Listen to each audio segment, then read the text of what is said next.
Is visceral fat worse for GERD than subcutaneous fat? Have you ever wondered how the type of fat in your body can impact conditions like gastroesophageal reflux disease?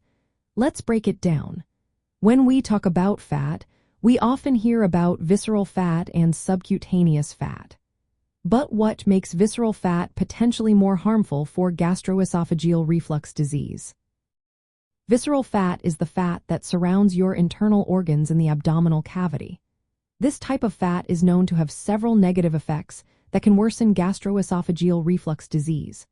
One major issue is that visceral fat increases pressure inside the abdomen. This pressure can push against the stomach and the lower esophageal sphincter, which is the valve that keeps stomach acid from flowing back into the esophagus. When this valve weakens, it makes acid reflux more likely. In contrast, subcutaneous fat, which lies just under the skin, does not exert the same kind of pressure on the stomach and the lower esophageal sphincter. Another important factor is that visceral fat is metabolically active. This means it releases inflammatory chemicals known as adipocytokines. These substances can lead to inflammation and may weaken the function of the lower esophageal sphincter, increasing the risk of reflux. Subcutaneous fat does not have this same level of metabolic activity, making it less likely to contribute to gastroesophageal reflux disease symptoms. Visceral fat is also linked to the development of hiatal hernia. This condition occurs when part of the stomach pushes through the diaphragm into the chest cavity. A hiatal hernia can disrupt the barrier that normally keeps acid in the stomach, making gastroesophageal reflux disease symptoms worse. Excess abdominal fat, especially visceral fat, raises the risk of developing a hiatal hernia more than subcutaneous fat does. Research indicates that visceral fat is more closely associated with erosive esophagitis, which is damage to the esophagus caused by acid.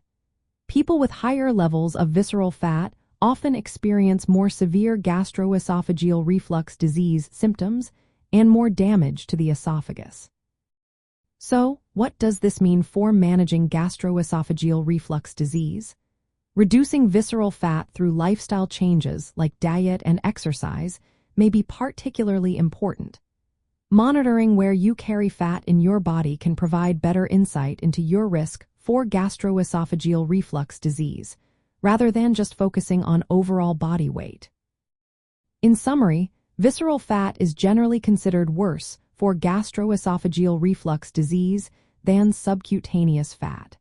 It increases internal pressure, releases inflammatory chemicals, and raises the risk of hiatal hernia. These factors combine to make acid reflux more frequent and severe in individuals with high levels of visceral fat.